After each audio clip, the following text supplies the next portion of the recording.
Welcome to the deep dive.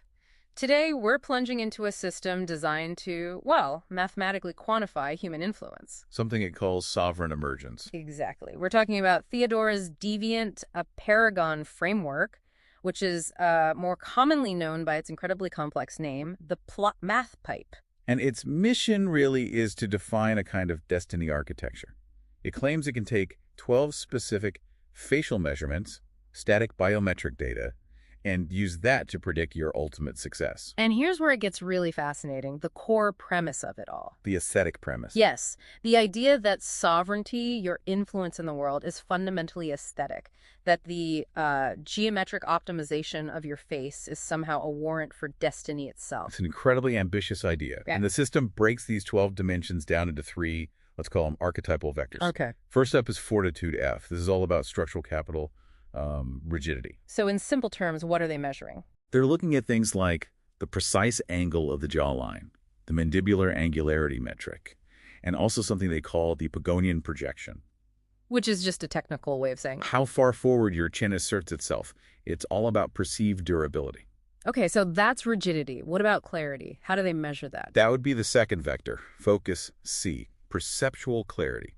Here they measure the vigor of your eye region through something called Canthal tilt optimization. A positive tilt being good. Positive tilt being good, exactly. And the contrast luminance ratio, which basically dictates how quickly someone can process your face. The idea is to minimize their processing latency. But influence isn't just about looking competent. There has to be a social component. And there is. That's the third vector, warmth, W. This is the social compliance part of the equation. Okay. It's measured by the nasolabial affiliative angle, how soft your smile lines appear, and proportional adherence to the golden ratio. And crucially, the system's structure is multiplicative, right? So a low score in any one of these just tanks the whole thing. It collapses the entire score, absolutely. You can't just be strong. You have to be strong, clear, and warm. Which sounds incredibly rigorous. But now we get to the aha moment. Does this math actually hold up? Well, the critical sources we have suggest it doesn't. They suggest the plot math pipe is structurally dependent on several key error-answer failures. And the first one is a big one. The whole thing hinges on the stability of those 12 inputs, right? Right, but the analysis shows they're mostly transient. They're not fixed. And that's failure one, the fixed input fallacy. So the entire system is built on a foundation of sand, basically. You could say that. I mean, look at the Pagonian projection, the chin. Okay. Its measurement is acutely susceptible to something as simple as the camera lens you use or how far away it is.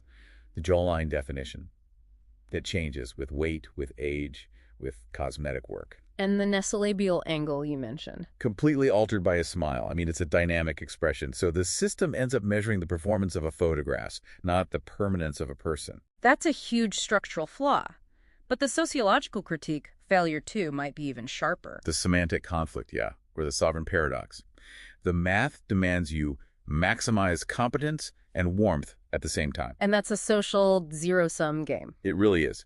If your warmth score is too high, you risk what they call authority bias discounting. You're too approachable to be credible. But if your fortitude dominates, You fall right into the envy quadrant. High competence, low warmth. People respect you, but they don't like you. The model forces an equilibrium that sociology says is almost impossible to maintain. it's the ultimate please like me but also fear me problem. Exactly. So if all else fails, if the numbers don't work out in reality, the system has a defense mechanism, failure 3. It does. The rhetorical loophole. What happens when someone has perfect scores but fails to achieve the predicted outcome? What happened? The system simply defines the architect's role as destiny rewriting. The forecast is replaced by cognitive restructuring. Basically, if reality doesn't match the model, it's reality that's wrong. So the framework is completely unfalsifiable. Precisely. It can't fail. It shifts from a predictive algorithm into a robust, self-sealing manifesto. So what this all means for you, the listener, is that the plot math pipe is this magnificent theoretical construct, but its real authority comes from the sheer intimidation of its complexity. What the sources call the incantatory effect, yeah. It's not about computational truth. It's more of a prescriptive mythology for creating your own purpose in the face of chaos. Teleocollapse, as they term it. And that leads to the final really provocative thought here, which is in their Arete validation protocol. Right. It actually tries to quantify Stoic Arete internal ethical virtue and boil it down to an external numerical threshold you have to pass, above 0.90. So it takes this ancient pursuit of philosophical liberation. And ironically turns it into a state of perpetual external optimization stress. You have to constantly monitor your appearance to maintain your computed state of virtue. Definitely something to mull over. Welcome back to the deep dive. Okay, so you sent us some material on a mathematical framework that is, frankly, both rigorous and deeply unsettling. It is. It's called Theodore's DeviantParagon system. Right. And our mission today is to really unpack its core claim. I mean, this system tries to quantify human influence, what they call sovereign emergence. And the premise is that true sovereignty isn't about, legal authority or anything like that. It's fundamentally an aesthetic concept. Exactly. The argument is that geometric optimization of the face translates directly into influence, into power. Let's get into this, because it's a strange idea. Well, what's fascinating here is how it tries to bridge biology with destiny. It's not just static measurements from a photo. No. The system uses a 12-dimensional vector, a complete map of the face, as the input for a dynamic predictive model. It's all about predicting the success of what they call an architect. An architect who can supposedly enforce their will onto the world. And that starts with the foundation, right? The fortitude vector. Pillar 1, yeah. It quantifies skeletal capital. Skeletal capital. So we're talking about two key things here. First, the gonial angle, your jaw angle. It has to be low for foundational stability. A vertically assertive structure, as they say. And then there's the Pogonian projection. I mean, the forward position of your chin. Which acts as a geometric metaphor for purpose. Yeah. And they're incredibly strict about it. It has to be in that optimal range, like Merrifield Z angle, between 75 and 85 degrees. No wiggle room. Okay, so if fortitude is the rigid structure, what's next? Well, next is focus. Pillar 4. This is the engine of what they call nonlinear influence. So how you're perceived. Instantly, yes. Look at Cantal tilt, the tilt of your eyes. It must be positive outer corner, higher than the inner, for a look of, alertness and vigor. But that's not the real lever here, is it? Not at all. The real lever is the contrast luminance ratio. They demand a high score, 7 to 10. Why? What does that do? It ensures maximum semiotic clarity. It minimizes the observer's processing latency. Processing latency. You mean it makes your face easier to understand? Faster? Instantly. And that, they argue, establishes instantaneous authority. No argument needed. This all sounds incredibly rigid, though. Unyielding. How do they account for adaptability? For social skills? That's where the warmth vector comes in. Pillar 3, social modulation. So you can't just be a perfect statue. Exactly. You need to be able to script the local environment. And the key metric for that is the nasolabial affiliative angle. What? The angle between your nose and upper lip. They call it the cultural text. Cultural text. Because the ideal angle is highly gender specific. For women, the mean is around 104.9 degrees. For men, it drops to 97. It's social coding baked right into the geometry. And I'm guessing that this warmth has to be structurally justified, so to speak. Oh, absolutely. The proportional adherence metric demands that your lips adhere to the golden ratio. Get out of here. Seriously, a 1 to 1.6 ratio for the volume of the upper lip to the lower lip. Your friendliness has to be structurally sound. Okay, so let's put it all together. They have this sovereign composure function to calculate everything. Yeah. What happens if you nail fortitude and focus, but your warmth vector is off? And that's the critical insight. The function is multiplicative. Meaning? It's non-compensatory. A low score in any of the key vectors collapses the entire score. You can't make up for a weak chin with a great smile. It all goes to 0. Perfection is the only path. Wow. But here's where it got really weird for me.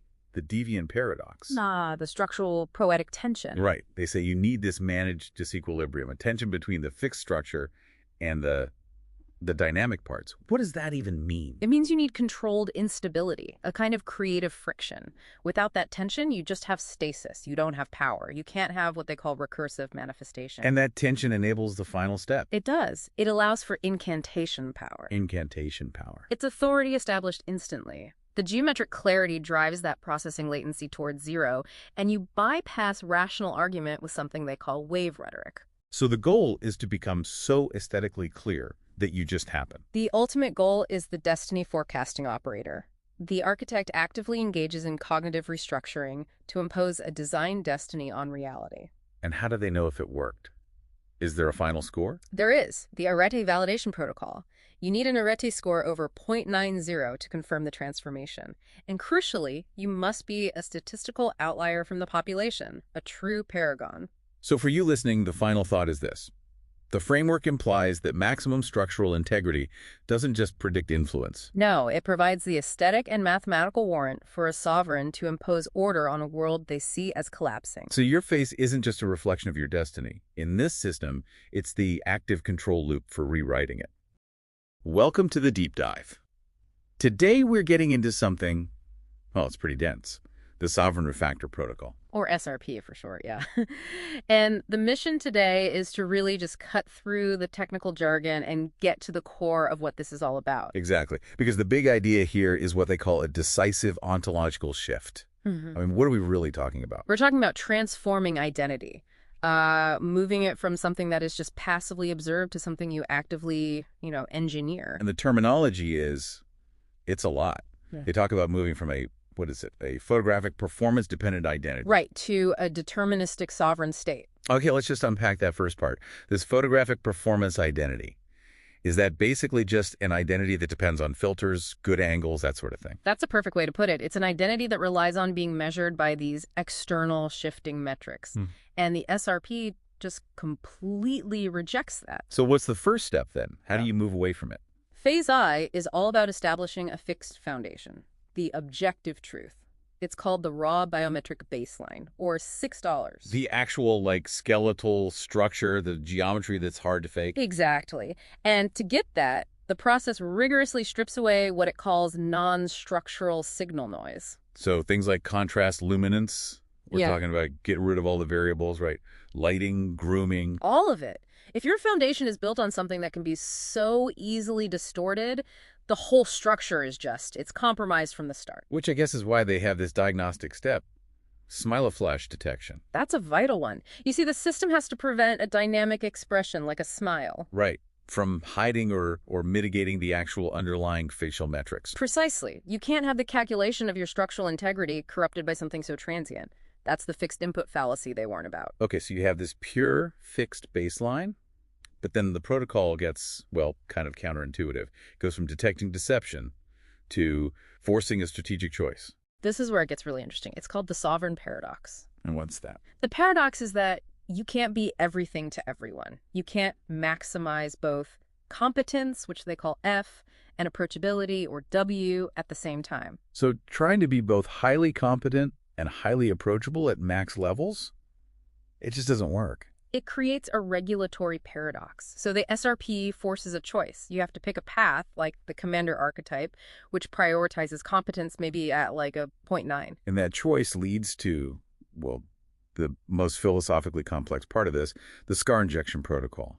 Intentionally creating a flaw. Why on earth would you do that? Because perfection is stasis. It's a dead end. The error, the scar, that's the engine. The engine for growth. For perpetual growth. It creates what they call autocatalytic growth disequilibrium. It ensures there's always some structural poetic tension. Okay, so without that tension, the system just stops evolving. It has to be non-zero. That tension is computationally mandatory. So your true identity isn't the genetic text you inherited, but the scar text you choose to write on top of it. So this managed tension is what leads to the emergence of authority. Exactly. A successful run synthesizes all the layers, and the result is sovereign composure. And what does that composure do in the real world? For the people who are, observing you? It allows for instantaneous influence through what's called wave rhetoric. Authority is maximized by making it incredibly easy for others to process who you are. So you're minimizing their cognitive load. Their processing efficiency. Right. You establish influence in that tiny window before their critical perception kicks in. And at the highest level, the sources say this architect who emerges finds closure to teleocollapse. Before we finish, what exactly is that? Teleocollapse is the collapse of purpose. It's that existential vacuum you feel when society doesn't hand you a default script for your life. So the architect just writes their own script. They engage the destiny rewrite engine. They impose their own order and dictate their own purpose, overriding whatever the environment is telling them to be. So, to boil it all down for you listening, what this means is that identity doesn't have to be something that's passively measured. Right. It can be an autonomous, self-calibrating entity defined by its own structural integrity and that managed tension. And we should leave you with one final provocative thought from the material. Yeah, the framework actually has a critical failsafe. In phase 3, Arete validation, it requires the system to formally reject external validation if its score gets too high, like over 0.90. Wait, so you're supposed to reject a near-perfect score? You have to. It's how you secure internal autonomy. The true measure of excellence here is not external perfection, But strategic internal coherence. exactly. The highest achievement is knowing when to say no to someone else's approval. All right, so today we're doing a deep dive into something pretty high stakes. It's a technical audit of the Sovereign Refactor Protocol, the SRP. And the mission here is, well, it's foundational. We're looking at how a subject turns a passive identity. What the sources call the photographic performance-dependent identity. Right, that version of you that's just defined by how other people see you. And they turn that into an active, self-authored, sovereign state. A huge transformation. And, to even get to that state, you have to build something they call sovereign composure. And the math behind it is really the key. It has to be this successful, and this is the important part, multiplicative unification of two vectors. Okay, vectors. First, you have your fixed structure. Think of it as your core, your backbone. They call that the fortitude vector, or F. Your core values. Exactly. And second is the dynamic envelope. That's your adaptability, your social resonance, the warmth vector. W. Fortitude and warmth. And if one of those goes to 0, the whole thing it completely collapses. It's not additive. One failure means total failure. That synergy makes sense, but the engine driving it feels really counterintuitive. It's all built on this idea of an intentional flaw, the inject scar protocol. In this case, it was a visible scar, the vertical assertion scar, used to literally write what they call the behavioral text. But that raises the question, right? I mean, why not just aim for perfection? Why build in a flaw? Well, that's where the real innovation is, that scar is. It's a concept they call ontological negation made visible. Okay, unpack that a bit. It has a critical job. It forces the identity to override statistical norm compliance. To break from the average. Precisely. If you conform perfectly, you're predictable, you're passive. The scar guarantees your identity is defined by its purposeful difference. Okay, so just to make sure I'm following, and for everyone listening, this flaw keeps the system tense in a productive way. Uncomfortable, yeah, but necessary. And that discomfort is actually measurable. That's the structural poet of tension, SPT. Right, it's the distance between the fixed structure and the dynamic envelope. And it cannot be 0. The sources are very clear on that. It has to be in this optimal range to keep the identity growing. Recursive manifestation without fracturing. And the scar is the only thing that guarantees that friction stays active. So managing that tension is how you solve what they call the sovereign paradox. Exactly, that classic conflict, right? How do you maximize your core strength, your fortitude, without losing your social flexibility, your warmth? And in this audit, the subject solution was to operate as this sort of hybrid commander sage. They landed in what's called the rogue sage quadrant. So very high warmth, but still with a really strong core. That rogue sage strategy is fascinating, especially how they integrate that intentional error, the scar, into their social interactions. The analysis points to this technique called smiloflage. Smiloflage. Yeah, it's a dynamic strategic smile. It's used to sort of camouflage the internal complexity and integrate that error deviation with the sense of social ease. It's a social tool. It's a tool for maximizing what they term dominion embedding. Embedding your authority, but smoothly. Instantly, almost. And that's where wave rhetoric comes in. It's the ability to establish authority in that tiny perception window, like the first 200 milliseconds. Wow. And it's achieved with a very low processing efficiency. The scar, interestingly enough, acts as an immediate semiotic streamline tool. It takes all that high internal tension and simplifies it for an observer, making it digestible. So when we boil it all down, what's the real takeaway from this audit? It seems the core finding is that a successful sovereign state is deterministic. It's built. And it's not built on being perfect. It's built on that managed high friction, that SPT we talked about. It's a constant demand that your self-authored behavioral text wins out over the passive genetic text you started with. A constant fight. But this does raise, I think, a really important question for any future protocols. If you look at the math behind the sovereign composure function, it uses these metaphorical calculus notations, the integral sign, the gradient symbol. Instead of actual verifiable math. Exactly, instead of weighted matrix products. And this suggests the protocol might be strategically using well, computational obfuscation, Making it complex on... to maximize what's called particle rhetoric, basically establishing authority by intimidating you with complexity. For this to have long-term fidelity, those rhetorical symbols, they have to be replaced with rigorous math. That's a powerful idea. Authority through intentional complexity. Yeah. So a final thought for you to take away from this. As you go about your day, maybe you think about where in your own life you rely on some form of calculated, rigorous deviation, your own version of an inject scar, that one thing that defines your trajectory and forces your self-authored story to take the lead.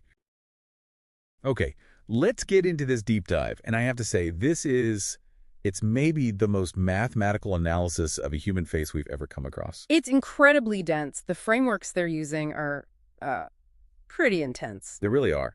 So our mission today is to try and understand how this subject achieves what the source material calls sovereign composure. And they're doing it by analyzing an image set using the MathPhi equation set. Exactly. So what's the baseline here? What are we starting with? Well, what's so fascinating is that the subject has extremely high skeletal capital. Which is just sort of a technical way of saying a strong jawline, good symmetry, that kind of thing. Precisely. A naturally high-efficiency facial geometry. Then they deliberately introduce this flaw, a black vertical line. The scar.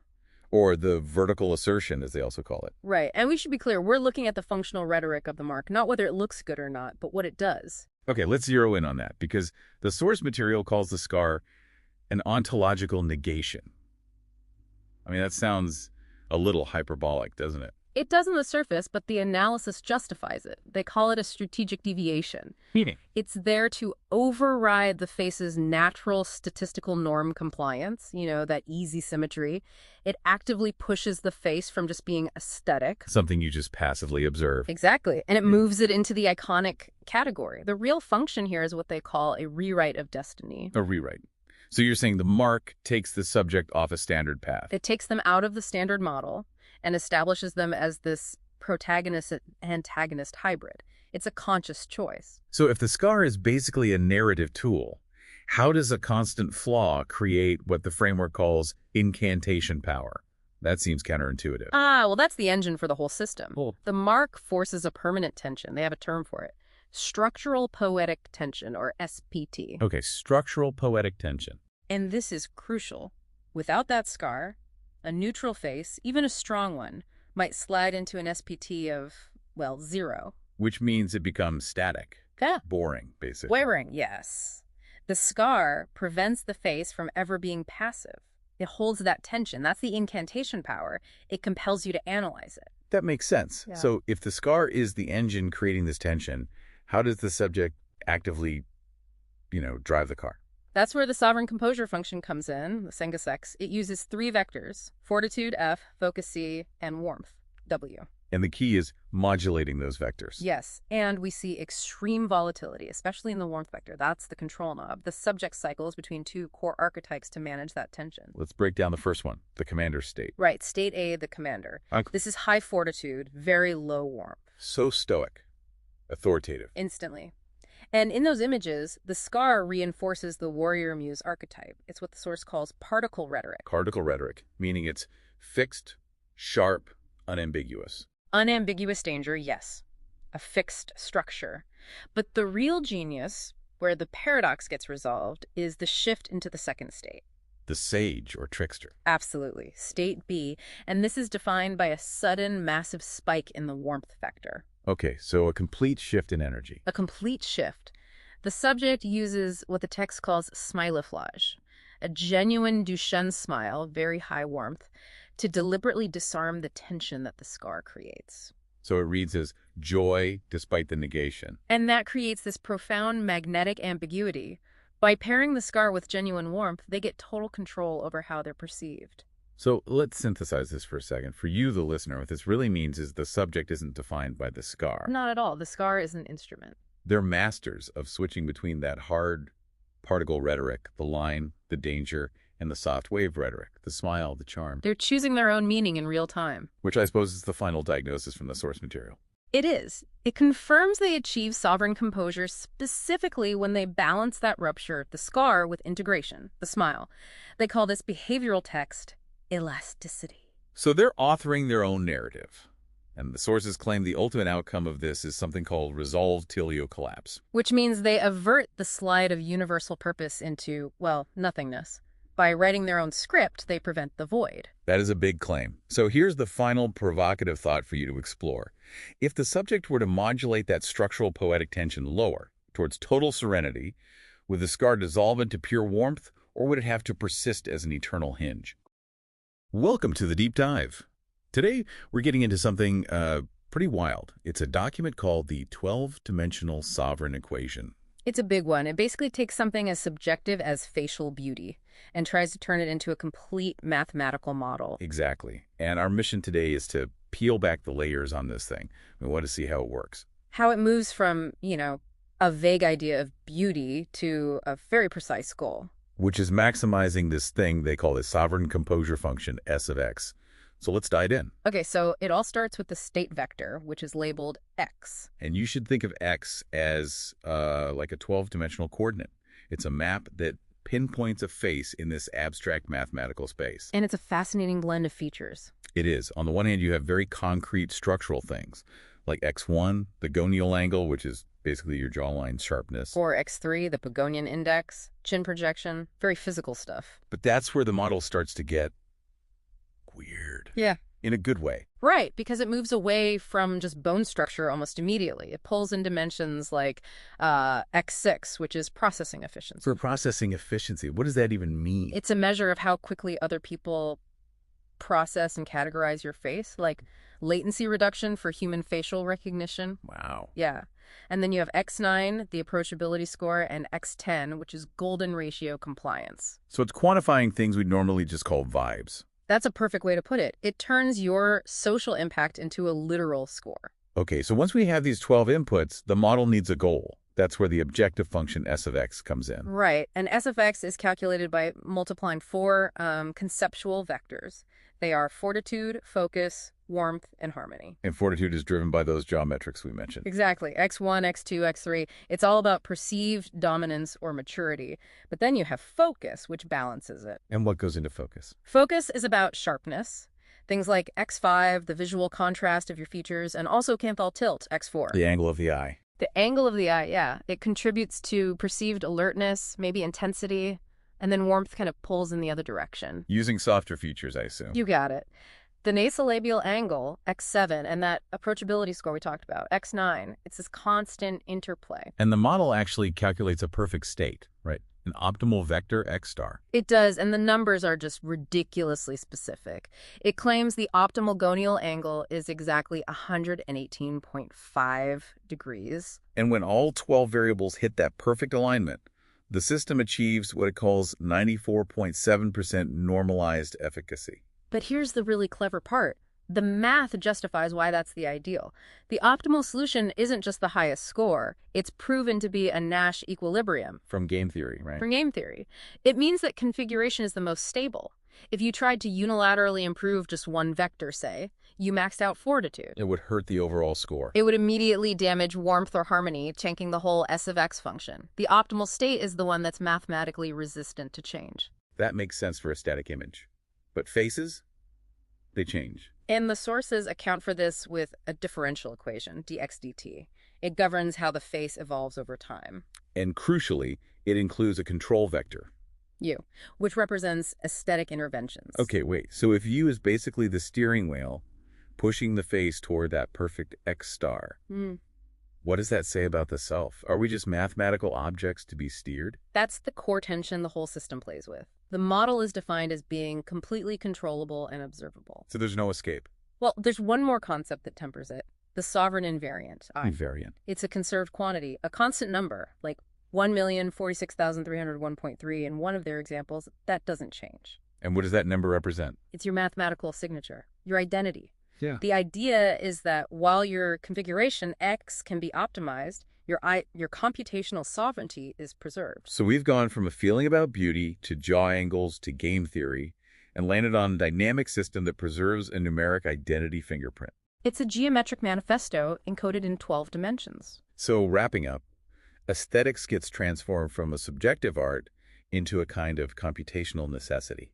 And if your identity can be defined by a conserved quantity, I, and optimized with a function, s of x, it leaves a big question for you to think about. Which is? What does it mean for the future of what it means to be you if your own sovereignty can be defined, tracked, and optimized mathematically? Okay, let's jump right in. We're doing a deep dive today into something. Well, it's called the plot math pipe. Right. It's a really specialized framework. Highly mathematical. Yeah. And it all builds up to this 12D sovereign equation. The whole point, from what I'm seeing in the sources, is to define authority using just facial geometry. That's it, exactly. They call it destiny architecture. Destiny architecture, wow. Yeah, it's this idea that the face isn't just, a face. It's a geometric language that's supposed to encode a mandate for leadership. And the whole thing is built on this 12-dimensional state vector. So when we see that formal $6 in Math BA, that's just a fancy way of saying 12 measurements of the face, right?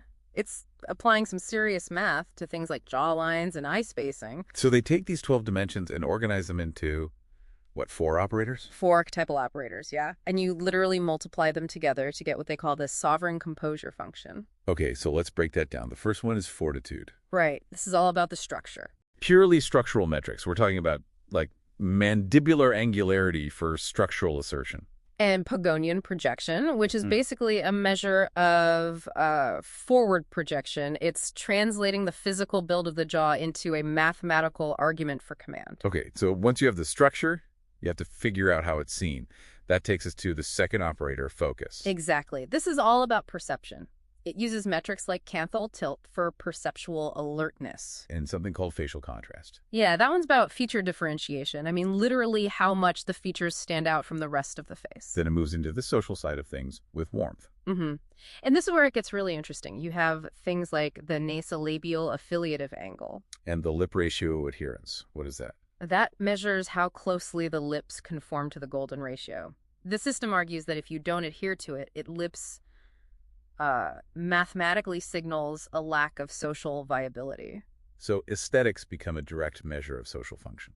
That's the claim. And then the final operator, harmony, ties it all together. The system's coherence check. Pretty much. It uses an overall integration coefficient, basically a score for how well all the parts of the face, belong together. But here's where it gets really serious. The application. The plot math pipe moves from just measuring things to something called destiny forecasting.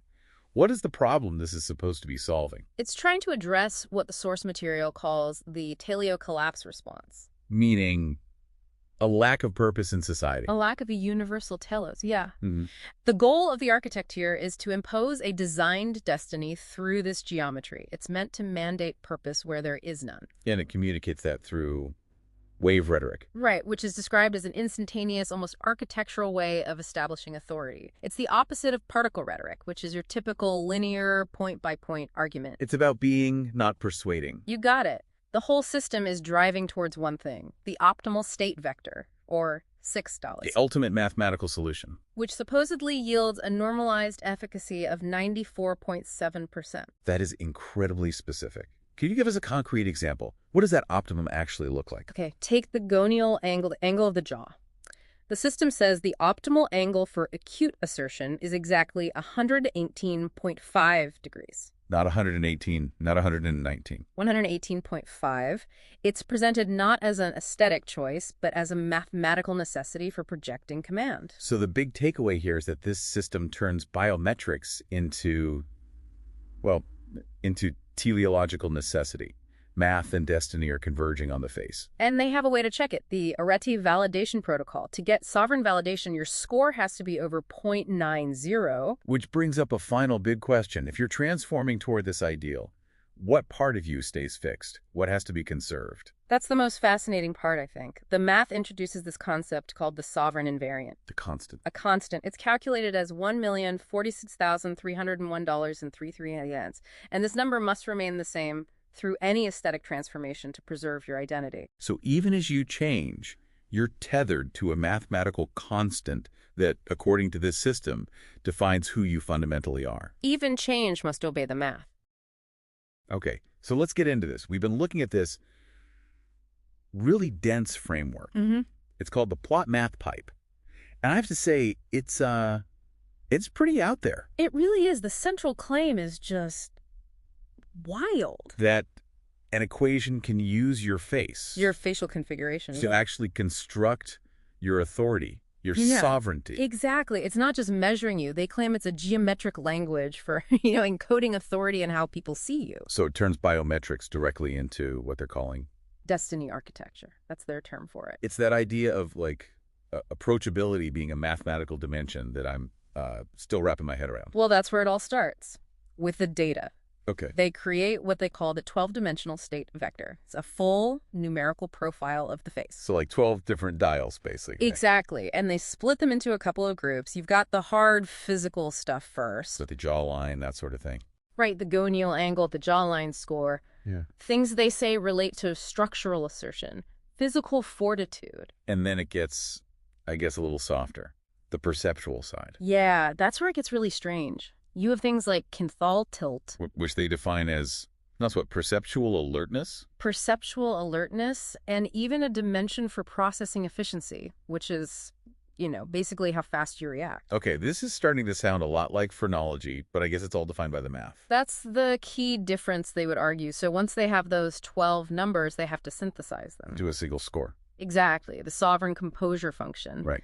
And that function is a product of 4 archetypes. You have fortitude, which is all the structural stuff. The jawline. Then focus, which is perceptual. Your alertness. Warmth for social metrics. And then a final one, harmony. And harmony is compliance with things like the golden ratio. You got it. It's a check against these, geometric ideals. So from there, the whole thing pivots.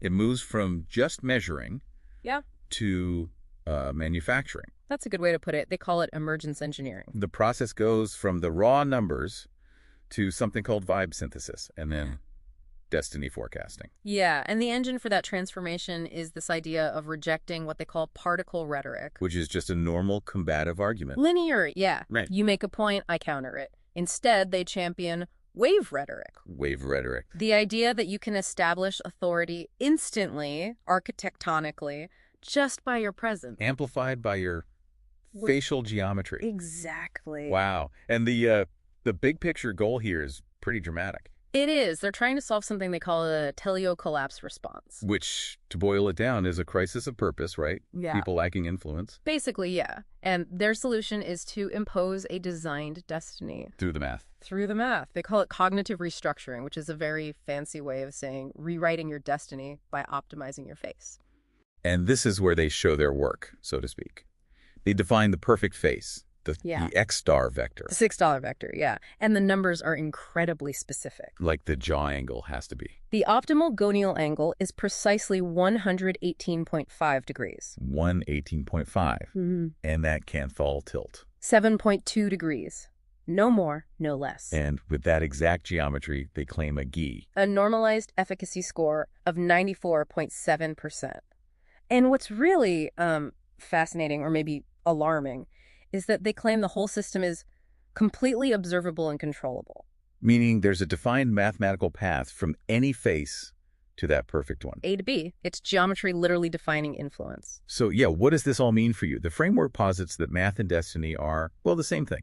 That every proportion serves a purpose. Mm-hmm. So if a 12-dimensional equation can, in fact, mathematically encode authority in how people perceive you, what does that calculation really imply? Yeah. What's the role of free will versus, I guess, geometric truth in defining who gets to have influence? Something for you to think about. All right, let's jump right in. Today, we are doing a deep dive into the 12-dimensional sovereign equation. All right. And this isn't just about, rating faces. This is a full computational system. It's trying to turn facial aesthetics from this kind of subjective art form into, well, a solvable math problem. And what's wild is the scale they're working at. I mean, they're treating the human face as a precise point in a 12-dimensional space. So your face is just a coordinate. Exactly. A state vector, $6 with 12 numbers. That coordinate tells the system everything it thinks it needs to know about your position in the, let's call it the aesthetic landscape. A 12-number coordinate. Yeah. That sounds so deterministic. So what actually goes into those 12 inputs? I'm looking at the list, and it's a strange mix. It is. Let's take the first one, 6 by 11. It's the gonial angle measured in degrees, a hard physical metric. And they have an ideal number for it. They do. The optimal state, 61011, is, and I quote, precisely 118.5 degrees. Okay, so that's bone structure. But then you get down to, what is it, $6 by $4, the Canthal tilt, and the system links that directly to a perception of positive alertness. And it gets even more abstract. You have 6 by $6, which is processing efficiency, and then 6 by $9 is literally an approachability score. How do you even begin to combine a jaw angle with an approachability score? Well, that's the whole trick of the system. Mm. They aren't treated as separate things. They're all synthesized into 4 key vectors, as they call them. Fortitude, focus, warmth, and harmony. That's them. Those 4 vectors define the entire objective of the system. Right, which brings us to the actual goal. Maximizing what they call the sovereign composure function, S of X. Which is just the product of those 4 vectors. Fortitude times focus times warmth times harmony. You're trying to find the perfect blend. And the system claims it's found it. It does. It identifies an optimal state vector, $6. Yeah. And the resulting efficacy score, so normalized score, $6, comes out to 94.7%. Wow. 94.7. So they're saying this formula accounts for almost 95% of what we find subjectively beautiful. That's the claim. It's a teleological endpoint of the entire framework. It's the mathematical ideal. And it gets incredibly specific. For example, the optimal state for X10, that's golden ratio compliance, is set at exactly 97.0%. The math just found the spot. So once you have that perfect state, the question changes. It's no longer, what is the optimum? It becomes, is the optimum durable? So is this perfect face actually stable? Or is it fragile? It's stable. The analysis shows it's Lyapunov stable, which is a fancy way of saying it's robust. If you nudge it a little bit, it naturally wants to pull back toward that ideal state. It's self-correcting in a way? And what about the balance between the vectors? That's where they bring in the Nash equilibrium. Think Yeah. of it this way. Fortitude, focus, and warmth are all in a perfect state of balance. So no single vector can improve its own score without hurting one of the others. You got it. It is an intrinsically balanced system. Yeah. And because of that, they say it's mathematically completely controllable and completely observable. Meaning you can actually steer a face toward this optimum? Theoretically, yes. That's the control vector, no dollar. It suggests that external interventions, surgery, lifestyle, even posture, can guide your state vector toward that calculated perfection. That idea of intervention, though, that leads to what I think is the most profound part of this whole thing. The idea of identity. Right. If you optimize all these numbers, are you still It's you. you? Exactly. The system has an answer for that. It's called the sovereign invariant. We'll call it I. It's a quantity that's calculated from all 12 dimensions, and it's conserved. It doesn't change. A computational constant of the self. Essentially. Yeah. And they even calculated its value for the optimal state. It's 1,046,301.3. So under this model, your sovereign identity has a number. And as long as the transformation doesn't change that number, your core identity is preserved. Which leaves us with a pretty provocative thought. Does finding an optimal mathematical form mean the whole idea of subjective beauty is, well, just a calculation we haven't finished yet? And is identity itself just a computational constant, a number waiting to be found, something to think about?